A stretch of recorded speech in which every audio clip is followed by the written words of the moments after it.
I'm Shinesa Cambric. I'm a principal product manager with Microsoft. I currently support or lead a team that supports anti-fraud, anti-abuse.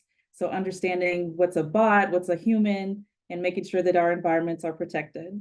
In terms of how I got into cybersecurity, I actually was in cyber before cyber was a thing. So many, many years ago, started off as an application developer and then learned application security. And around that time is when there started to be a lot of legislation around finance. So if you've ever heard of SOX compliance, um, back then security wasn't the thing that it is today where everybody wanted to do it. Back then, nobody wanted to do security. And I found that to be a challenge. So everybody's steering away from that. Let me go see what this is all about. And I actually enjoyed it and found that I was pretty good at it. And based on that, based on the application development, application security, governance, risk, and compliance, it helped me to find a niche for myself, essentially. It was bringing together different skill sets that people don't normally combine and helped me to basically be somebody who better understood security and could articulate that to our business stakeholders. From there, I moved into roles related to identity and access management, stayed in that for a couple of years, and then moved into security architecture. And the way that I got into my current role today was basically taking all of this knowledge with security architecture, identity and access management, GRC, and building a presence for myself on LinkedIn. So sharing my knowledge across all of these different domains and helping people to see my expertise.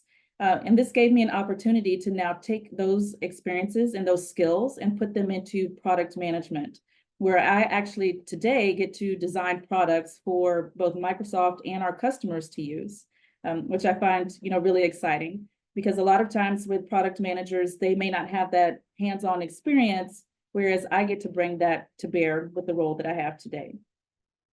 In terms of some, I guess, feedback or tips that I would leave for folks is that one of the things is don't be scared about what you don't know. Don't be scared to go in a different direction than what you see other people going in. Not everybody's meant to be a pen tester. And so sometimes that may be like the hot thing that everybody's trying to do. Maybe steer towards something that other people aren't doing and build a niche for yourself. It could be that maybe everybody's going towards AWS cloud. Maybe learn some things about GCP, for example, Google Cloud. So again, helping yourself to stand out and stand apart and build some skills that other people may not have. Another thing that I would highly recommend is building a community for yourself.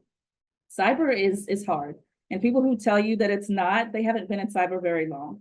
And so it's really important that you surround yourself with other individuals who are on a similar journey, who can support you, who are people you can rely on. And in those moments where it's tough and you need some encouragement, those people are around you to do that. And that's part of why I like Women's Society of Cyber Jitsu, is that they help provide that safe space for people like me to be able to vent and have community around us. The other thing that I would highly encourage, and I talked about this earlier, is sharing your expertise on LinkedIn or other platforms, so that one, should you decide to look for jobs or change jobs, you've already posted that out there and made it visible for recruiters and hiring managers to see what you're capable of and what you understand and what you know.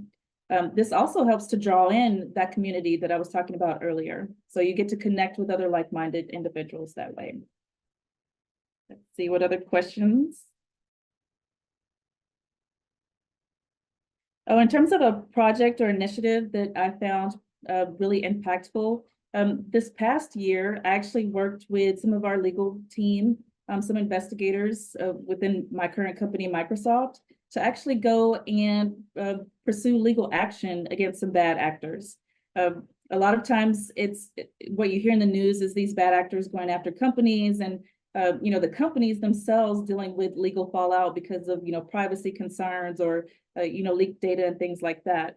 But this was our opportunity to use the legal system to our benefit, to go after these bad actors and see some infrastructure that we can use to help protect other customers in the future. And I would say another thing that has been really impactful is that in my role as a product manager, I've been able to submit for patents on different things that me and my team have designed. And so I actually find that really, neat and hopefully inspiring for some folks is that you can actually just, take these ideas that are in your head, apply for patents, and that's relative to cybersecurity as well. All right. The evolution of cyber threats.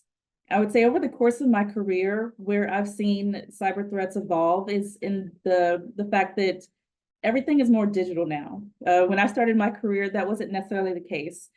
Cloud was this big scary thing that people didn't want to move to initially, and now cloud is this thing that everybody knows about and wants to move to.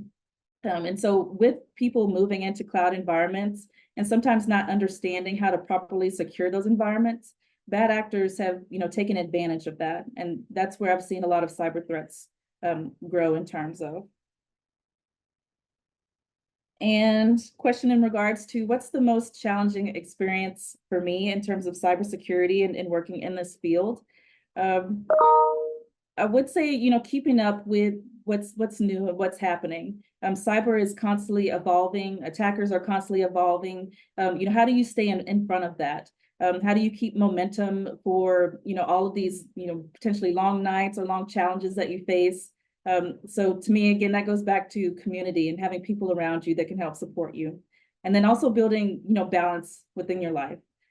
We talk about career, but you also need to talk about that aspect of building some boundaries and balance and good mental health. And then a question in regards to what does a typical day look like for me? And I would say in my particular role, there isn't really a particular or a standard day. For what I do, I kind of sit between the line of this feature development and building these products, but my team is also very operational. And so when there's attacks that are happening, we get engaged in all of that. And you never know when those attacks are going to come. And so, again, I don't have a standard day from day to day.